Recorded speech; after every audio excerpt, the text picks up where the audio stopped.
अस्सलाम वालेकुम dear students, उम्मीद है आप सब खैरियत से होंगे। हमारा आज का जो लेक्चर है चैप्टर नंबर 5 आज हम डिस्कस करने जा रहे हैं कोड ऑफ क्रिमिनल प्रोसीजर का, जो कि लॉ गेट एस्पिरेंट्स के लिए बहुत ही इंपॉर्टेंट है। आज के इस लेक्चर के अंदर हम समझेंगे अरेस्ट, एस्केप एंड रीटेकिंग। अब ये अरेस्ट, एस्केप और रीटेकिंग का मतलब क्या है कि किस तरीके से पुलिस जो है किसी भी शख्स को अरेस्ट करेगी, उसके बाद अगर वो शख्स भाग जाए तो भागने के बाद रीटेकिंग किस तरीके से होगी उस अक्यूज्ड की।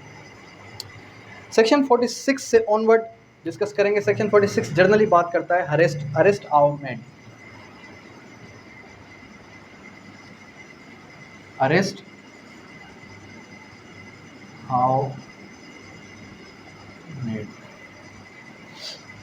जब सेक्शन 46 को हमने ओपन किया तो सेक्शन 46 ने क्या बात की। सेक्शन 46 कह रहा है वर्ड बाय वर्ड समझने की कोशिश किया करें कि हमारे पास जो लॉ गेट का सिलेबस है उसका एक एक आर्टिकल, एक एक सेक्शन आपके माइंड में हो। In making an arrest the police officer or other person make the same touch and confine the body of the person to be arrested unless there be submission custody by words or action। यानी कि first of all इसने क्या किया, इसने ये बता दिया कि भाई पुलिस ऑफिसर भी अरेस्ट कर सकता है, सेकेंडली कोई और शख्स भी अरेस्ट कर सकता है जो कि अथोराइज बाय लॉ हो। फिर ये बताया कि कब उसको अरेस्ट नहीं किया जाएगा, कब उसको पुलिस खुद से अरेस्ट नहीं करेगी, जब तक वो शख्स क्या दे दे, कस्टडी अपनी हैंड ओवर ना कर दे।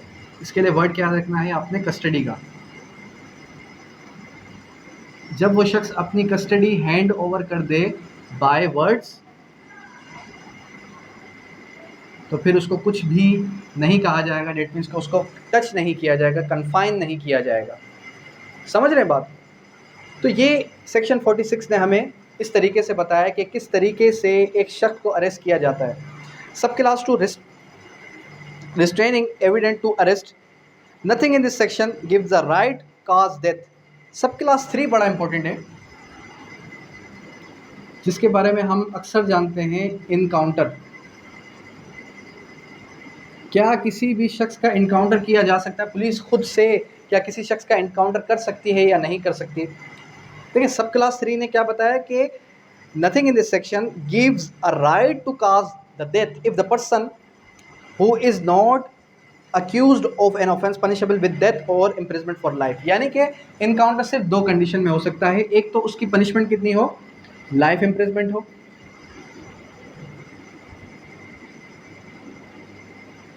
दूसरी क्या हो, डेथ सेंटेंस।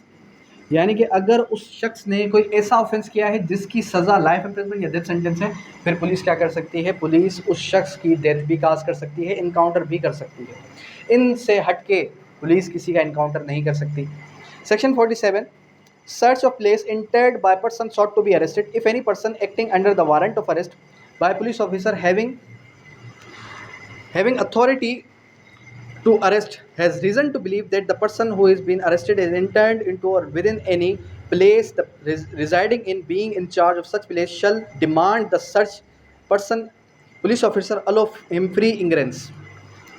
अब यहाँ पर आप क्या समझें, search of place entered 48, 47 search of place entered. अब यहाँ पर क्या है, यहाँ पर बिलफर्ज पुलिस ऑफिसर को ऐसा लगता है, एप्रीहेंशन है कि कोई भी शख्स, कोई अक्यूज किसी के घर के अंदर घुस गया है, तो जो उस घर का मालिक होगा उस मालिक से क्या लेंगी, इजाज़त लेगी। इजाज़त लेने के बाद वो मालिक उसको पाबंद है फ्री इंग्रेस देने का। फ्री इंग्रेस ऑब्टेन कर ली पुलिस ऑफिसर ने। Procedure when ingress not obtained if ingress of place can not be obtained section 47 shall be lawfully any case for a person acting warrant। in any case warrant may issue but cannot be obtained without appropriate the person to be arrested and opportunity to escape। अब इसका क्या मतलब है, इसका मतलब simply ये हुआ कि बिलफर्ज अगर कोई शख्स जो है किसी जगह में घुस गया और फ्री इंग्रेस ऑब्टेन नहीं की जा सकती है, तो खिड़की दरवाजे तोड़कर भी वो पुलिस ऑफिसर क्या कर सकते हैं, घर के अंदर जा सकते हैं। इसके अंदर कीवर्ड्स को याद रखना बहुत ज़रूरी है। कौन कौन से कीवर्ड्स हैं? इंग्रेंस का वर्ड बड़ा ज़रूरी है, ठीक है। शल बी लाफुल, क्या वर्ड है? Shall be lawful in any case for a person acting under the warrant, ये वारंट का वर्ड भी आ सकता है। फिर आ जाता है section 49, power to break open door windows for the purpose of liberation. 49, power to break open door और विंडो फॉर लिबरेशन। कुछ इस तरीके से होता है, कंडीशन हम लगा लेते हैं कि पुलिस ऑफिसर जगह के अंदर आए, उसको सर्च आउट किया, अक्यूज़ इतना तेज़ था कि बाहर निकला, बाहर निकलने के बाद अक्यूज़ ने बाहर से कुंडी लगा दी और वो खुद भाग गया। अब खुद को लिबरेट करने के लिए, पुलिस वालों को खुद को आज़ाद करने के लिए, लिबरेशन वर्ड यूज़ होता है आज़ाद करना, आज़ाद करने के लिए पुलिस ऑफिसर अंदर से भी दरवाजे खिड़की तोड़ सकते हैं। अंडरस्टैंड? उसके बाद section 50, no unnecessary restraint, the person arrested shall not be subject to more restraint than unnecessary to prevent his escape. Section 50,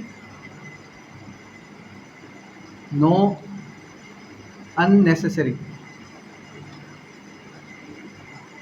restraint, इसका क्या मतलब हुआ? इसका मतलब सिंपल ये हुआ कि जितनी ज़रूरत होगी उसको काबू में लाने की, पुलिस ऑफिसर उतनी उस हद तक ही उस पर सख्ती करेंगे, उस हद तक ही उसको काबू में लेके आएंगे, यानी कि अननेसेसरीली उसको जो है अरेस्ट नहीं किया जा सकता।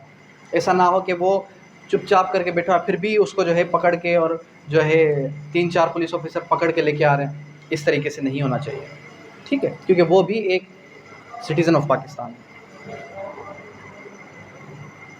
सेक्शन 52 बड़ा इंपॉर्टेंट है, mode of searching women. Modes of searching women, एक वुमेन को किस तरीके से सर्च किया जाएगा?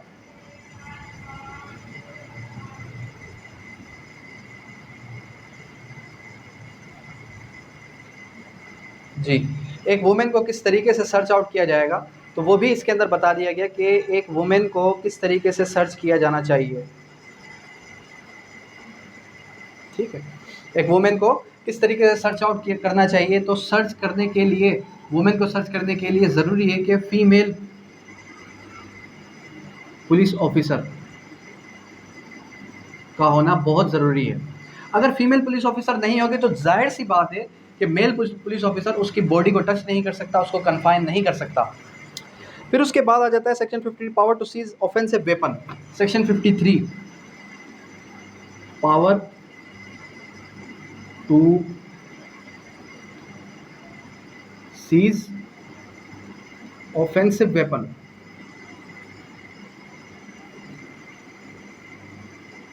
अगर पुलिस वालों को ऐसा लगता है कि जो एक्यूज पर्सन है इसके पास कोई ऑफेंसिव वेपन मौजूद है, ज़रूरी नहीं है कि ऑफेंसिव वेपन हो, लेकिन ऐसा लगता है, एप्रीहेंशन है कि उसके पास ऑफेंसिव वेपन है, तो उससे वो जब्त करने का इख्तियार भी रखती है पुलिस।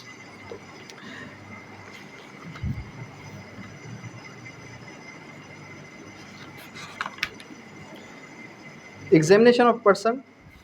फिर आ जाता है आपका सेक्शन 54, वेन पुलिस में arrest without warrant, when police में अरेस्ट विदाउट वारंट। अब सेक्शन 54 एक लंबी लिस्ट बता देता है, वेन पुलिस में अरेस्ट विदाउट वारंट, कि कब कब पुलिस जो है विदाउट वारंट किसी को अरेस्ट कर सकती है। तो यहाँ पर आप लिख लें कि अगर कोई शख्स क्या हो, कॉग्निजेबल ऑफेंस के अंदर मुलविस हो।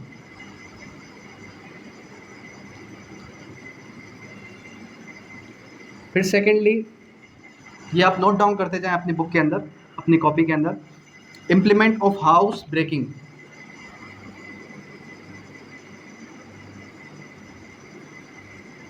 ऑफ हाउस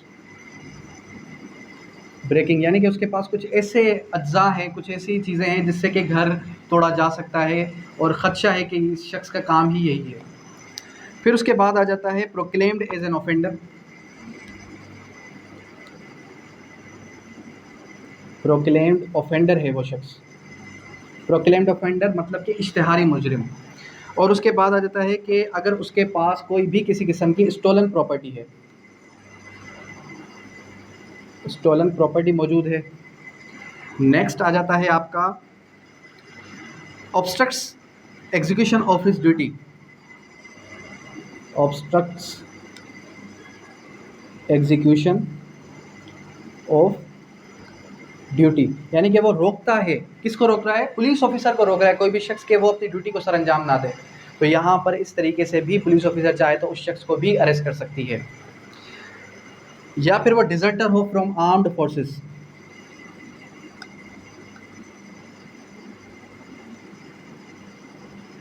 आर्म्ड फोर्सेस, अगर कोई शख्स भगोड़ा हो किसी भी फोर्सेस से तो उसको भी पुलिस अरेस्ट कर सकती है। Arrest of vagabond habitual Roberts, कोई भी हैप्चुअल रॉबर्ट्स हैं और वेगाबॉन्ड्स हैं तो उसको किस तरीके से अरेस्ट किया जाएगा, सेक्शन 55 ने इसको एलोबरेट किया। Arrest of vagabonds and habitual Roberts,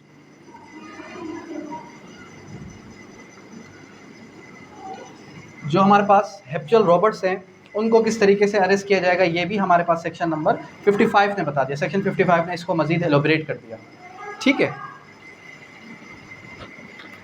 board clear है वज़ीर साहब? आप अपनी वॉइस को जो है मुझे मैसेज कर सकते हैं, जो चैट बॉक्स है यहाँ पर मैसेज कर सकते हैं कि आपको बोर्ड साफ नज़र आ रहा है या नहीं आ रहा। इन केस नज़र नहीं आ रहा तो आप मुझे बता सकते हैं। अच्छा जी, अब यहाँ पर देखें सेक्शन 55 कह रहा है any person found taking precautions to conceal his presence within the limit of such station affords reason to believe that he is taking precautions to view committing an cognizable offence, यानी कि वेगाबॉन्ड्स हैं, कुछ ऐसे robbers हैं जिनसे खदशा है कि ये लोग हैबिचुअली ऑफेंसेस कमिट करते रहे हैं। Any person with in the limit of such station has not ostensible means of can not give satisfactory account of himself, कोई शख्स यहाँ पर आ रहा है जा रहा है और पुलिस ऑफिसर उससे पूछता है भाई आप ये बताएं आप यहाँ कर क्या रहे हैं, और वो खुद को पुलिस ऑफिसर को सेटिस्फाई नहीं कर पाता तो भी पुलिस ऑफिसर के पास इख्तियारात हैं कि उसको वो अरेस्ट कर सकें। फिर उसके बाद सेक्शन 56 आ जाता है procedure when police officer depute subordinate to arrest without warrant, यानी कि कब कब पुलिस ऑफिसर विदाउट वारंट भी किसी को अरेस्ट कर सकती है। When any officer in charge police station making an arrest under chapter 14 required police subordinate to him arrest without a warrant, any person who may lawfully be arrested without a warrant he shall deliver to the officer making the arrest ordered in writing, यानी कि जब भी कोई police officer किसी को arrest करेगा तो वो जो है ऑर्डर इन राइटिंग में होगा, इस तरीके से नहीं कि जिस तरीके से हमारे पास प्रैक्टिकल एस्पेक्ट के अंदर देखा जाए तो प्रैक्टिकली क्या होता है कि पुलिस ऑफिसर लोगों को अरेस्ट करके उनको बंद जगह पर घरों के अंदर रख देती हैं। Refusal to give his name and residence, अब यहाँ पर क्या विदाउट वारंट किसी को पुलिस जो है अरेस्ट कर सकती है तो वो कौन कौन से इख्तियार हैं, सेक्शन 56 ने बताया। रिफ्यूजल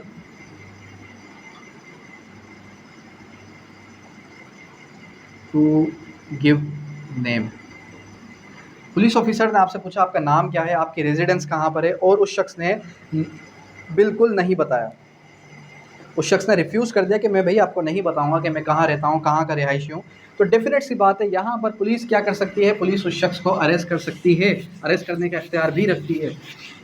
अंडरस्टैंड, ज़रूरी नहीं है कि कॉग्निजेबल ऑफेंस के अंदर ही पुलिस अरेस्ट करेगी, नॉन कॉग्निजेबल ऑफेंस के अंदर भी पुलिस किसी भी शख्स को अरेस्ट कर सकती है। तो अगर आपसे ये पूछ लिया जाए कि नॉन कॉग्निजेबल ऑफेंस के अंदर कब कब किस कंडीशन के अंदर पुलिस जो है किसी को अरेस्ट कर सकती है, तो वो सिर्फ और सिर्फ यही कंडीशन है कि अगर किसी शख्स से पूछा जाए भाई आपका नाम रेजिडेंस कहाँ पर है और वो शख्स नहीं बताता तो इन सच डेट कंडीशन पुलिस जो है किसी को नॉन कॉग्निजेबल ऑफेंस के अंदर भी अरेस्ट कर सकती है। अच्छा, अगर अरेस्ट कर लिया जाए फिर उसके बाद अगर वो शख्स अपना नाम रेजिडेंस वगैरह बता दे तो फिर उसको डिस्चार्ज कर दिया जाएगा, यानी कि पुलिस उसको रिलीज़ कर देगी, डिस्चार्ज नहीं सॉरी रिलीज़ कर देगी पुलिस उसको। ठीक है, फिर आते हैं नेक्स्ट हमारे पास जो सेक्शन है, हमारे पास नेक्स्ट सेक्शन कौन सा है, नेक्स्ट सेक्शन आ जाता है हमारे पास section number 58 pursuit of offender into jurisdiction.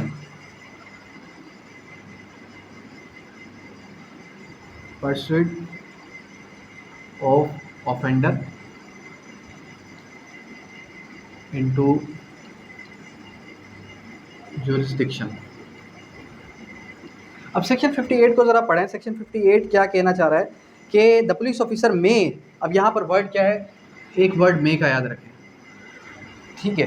फिर उसके बाद क्या कह रहा है कि for the purpose of arresting without warrant any person whom authorise to arrest with this chapter pursue such person into any place in Pakistan. यानी अरेस्ट कर लिया, अरेस्ट करने के बाद यानी कि पाकिस्तान से एनी प्लेस, वारंट इशू हो गया, वारंट इशू होने के बाद पूरे पाकिस्तान से किसी भी जगह से उसको अरेस्ट किया जा सकता है। ज़रूरी नहीं है जुरिस्डिक्शन बनती है या नहीं बनती, किसी और प्लेस से भी उसको अरेस्ट करके लाया जा सकता है। फिर आ जाता है हमारे पास 59 arrest by private person and procedure of such arrest. 59 arrest by private person and it's procedure. किसी शख्स को क्या ये इख्तियारात हैं कि वो पुलिस की जगह पर मौजूद है तो वो किसी को अरेस्ट कर सके। सेक्शन हमारे पास जो 59 है, सेक्शन 59 क्या करता है? सेक्शन 59 हमें ये बताता है कि कब कब पुलिस की जगह पे कोई नॉर्मल सिटीज़न ऑफ पाकिस्तान भी किसी को अरेस्ट कर सकता है। सेक्शन 59 कह रहा है एनी प्राइवेट पर्सन में arrest any person home view commit non cognizable offence, non bailable and cognizable offence. इसके लिए आपने वर्ड क्या याद रखना है? फर्स्ट ऑफ ऑल कि सिर्फ एक कंडीशन है कि उसने कॉग्निजेबल ऑफेंस किया हो और एक नॉन बेलेबल ऑफेंस किया हो। पहली कंडीशन ये आ गई। फिर क्या कह रहा है कि making arrested police officer in the absence of police officer such person cause him into custody nearest police station. तो अगर वो उसको अरेस्ट करेगा भी तो वो क्या करेगा? उसको प्रेजेंट करेगा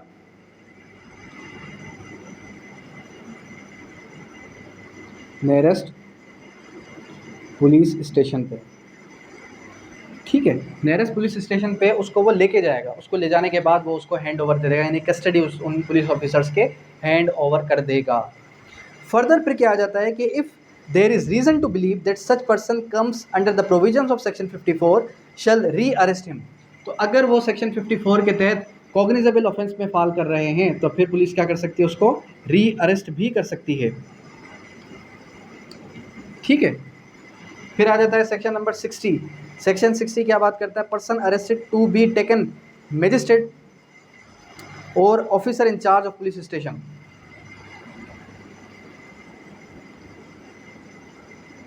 to be taken to magistrate. अब सेक्शन 60 क्या बताना चाह रहा है आपको? अब police officer making an arrest without warrant shall without unnecessary delay subject to provision as to bail send the person arrested magistrate having jurisdiction और पुलिस ऑफिसर। अब यहाँ पर सेक्शन जो हमारे पास 61 है ये इसको मज़ीद एलोबरेट करेगा कि विदाउट एनी डिले,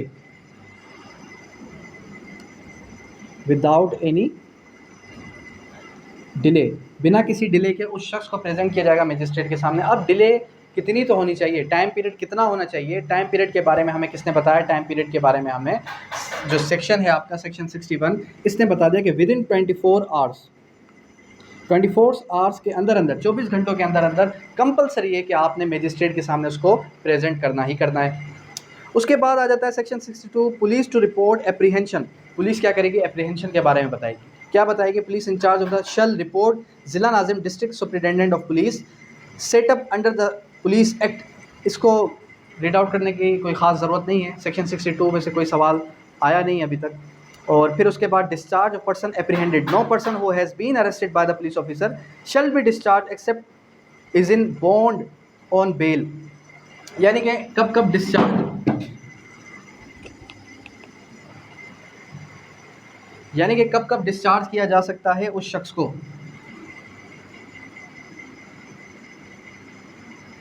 तो सेक्शन 63 के अंदर पावर्स हैं मजिस्ट्रेट के पास कि मजिस्ट्रेट उसको क्या कर सकता है? डिस्चार्ज भी कर सकता है। जब मजिस्ट्रेट को लगेगा कि अब ये शख्स जो है कोई ऑफेंस बनता नहीं है, सी क्लास में अगर उस ऑफेंस को डाल दिया तब भी मजिस्ट्रेट इनिशियल स्टेज पे उसको डिस्चार्ज कर सकता है। Offence committed by magistrates present. Section 64 क्या बता रहा है? ऑफेंस कमिटेड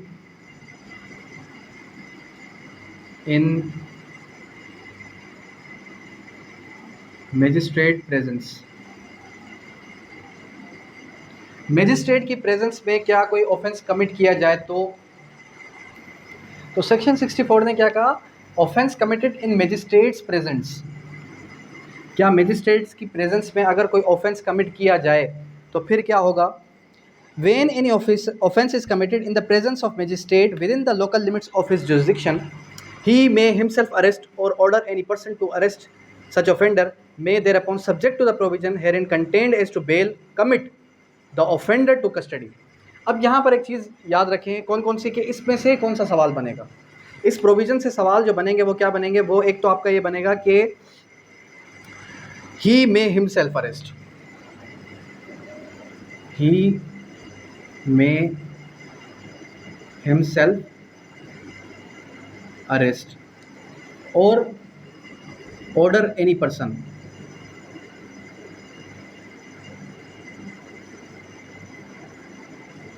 या तो वो खुद से भी अरेस्ट कर सकता है या वो किसी को डायरेक्शन भी दे सकता है कि आप इस शख्स को अरेस्ट कर लें। ठीक है। उसके बाद section 66 power to escape pursue to retake, ये बड़ा इंपॉर्टेंट है।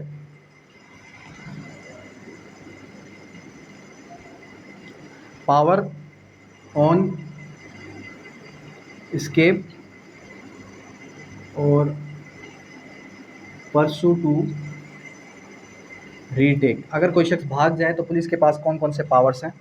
If a person in lawful custody, पहली चीज़ याद रखें कि अगर कोई शख्स लॉफुल कस्टडी में हो, अगर पुलिस के अनलॉफुल कस्टडी में है तो ये इख्तियारात नहीं मिलते। Escape or is rescued from the person whom custody he escape was rescued by immediately pursue or arrest him any place in Pakistan. अब एक चीज़ याद रखें कि रेस्क्यूड के बाद कौन सा वर्ड है, यहाँ पर मे का वर्ड है। मे और शल के अक्सर सवाल आ जाते हैं लॉ गेट के अंदर, मे और शल के अक्सर सवाल पूछ ले जाते हैं लॉ गेट के अंदर, तो आपने मे का वर्ड याद रखना है। सेकेंडली परसू का वर्ड, फिर उसके बाद एनी प्लेस इन पाकिस्तान, कि पुलिस ऑफिसर जब किसी भी शख्स को रीटेक करेगी, भागने के बाद किसी भी शख्स को रीटेक करेगी तो वो किसी भी जगह से अरेस्ट कर सकती है, पूरे के पूरे पाकिस्तान में किसी भी जगह से अरेस्ट किया जा सकता है उस शख्स को। सही है। तो कहने का मकसद क्या है, सेक्शन 66 में ये पावर बता दी है। इसके अंदर जो मोस्ट इंपॉर्टेंट सवाल आता है डिस्चार्ज का आ जाता है कि कब कब पुलिस मैजिस्ट्रेट जो है किसी भी शख्स को डिस्चार्ज कर सकता है, तो मैजिस्ट्रेट के पास ये इनिशियल पावर्स होते हैं। ठीक है। उसके बाद जर्नल पावर ऑफ अरेस्ट का क्या प्रोसीजर है, जो कि हमने सेक्शन 46 के अंदर डिस्कस किया था। तो सेक्शन 46 से लेके सेक्शन 67 तक आज हमने पढ़ा है, यानी कि कितने सेक्शंस हो गए ये हो गए हमारे पास 20 to 22 सेक्शंस जो आज हमने डिस्कस किए। ठीक है। तो कहने का मकसद ये है कि इस चैप्टर से भी आपके एक दो सवाल आते हैं, इस चैप्टर से भी आपके एक दो सवाल आते हैं, कभी एक आ जाता है, कभी दो आ जाते हैं। तो कहने का मकसद ये है कि आपने क्या करना है, आपने पूरे के पूरे लॉ गेट के सिलेबस को 2 से 3 बार लाजमी गो थ्रू करना है, 2 से 3 बार लाजमी खुद से पढ़ने की कोशिश करनी है। हमारा आज का भी लेक्चर इस तरीके से ही था कि मैंने आपको वर्ड बाय वर्ड पढ़ के समझाने की कोशिश की। किस लिए समझाने की कोशिश की, इस रीज़न की वजह से कि कहीं आप जो है ये ना कहें कि सर सिर्फ़ और सिर्फ आप कॉन्सेप्ट्स के कवर करवा रहे हैं, क्योंकि मेरा बेसिक पर्पस ही क्या होता है कि आपको मैं जो है एक एक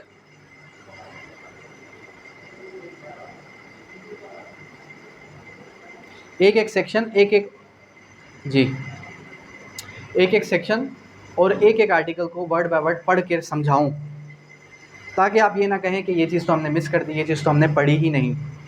सही है। तो आज का हमारा चैप्टर था वो चैप्टर नंबर 5 था। उसके बाद जो हमारे पास नेक्स्ट चैप्टर है, chapter number 7, compel production of documents and movable property and for the discovery of person wrongfully confined. इसके अंदर हमारे पास सेक्शन 94 से लेके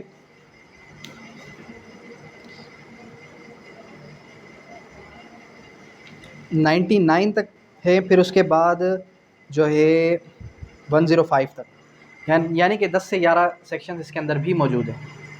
तो वो इंशाल्लाह कल मैं जो है आपको लेक्चर डिलीवर कर दूंगा ग्रुप के अंदर, तो वो भी आप कल जो है एक दफ़ा गो थ्रू कर लीजिएगा, जो कि हमारे पास कौन सा सेक्शन स्टार्ट हो रहा है? 94 से ऑनवर्ड स्टार्ट हो रहा है, समन्स टू प्रोड्यूस। इस चैप्टर का बेसिक पर्पस क्या है, सिर्फ और सिर्फ ये समझते हैं। कल इंशाल्लाह हम जो है इस चैप्टर को भी देख लेंगे, डिस्कस कर लेंगे। एक चीज़ समझें कि हमारे पास जो चैप्टर है, कौन सा चैप्टर?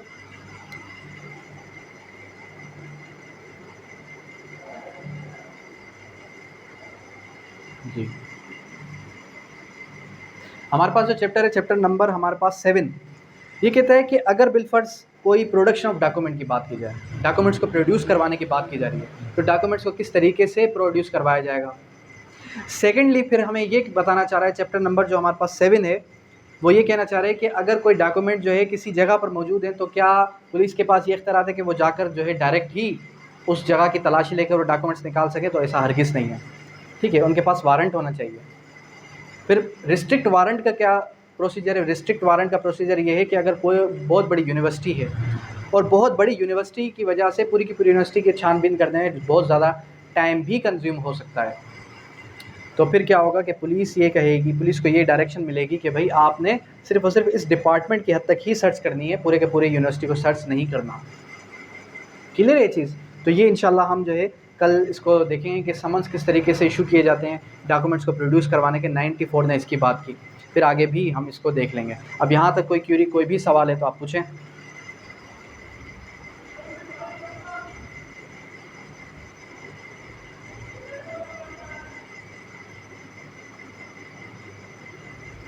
जी वज़ीर साहब, सवाल है तो आप पूछ सकते हैं। फिज़िकल स्टूडेंट्स में से अगर किसी को कोई सवाल है तो पूछ लें। जी मैडम शाइस्ता, आपको कोई सवाल? जुलेद, क्लियर है यहाँ तक? चैप्टर 5 तक क्लियर है? ऑनलाइन में से किसी को कोई सवाल है तो पूछ लें।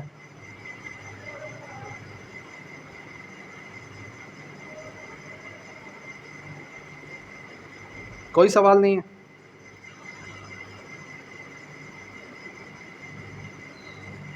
ठीक है।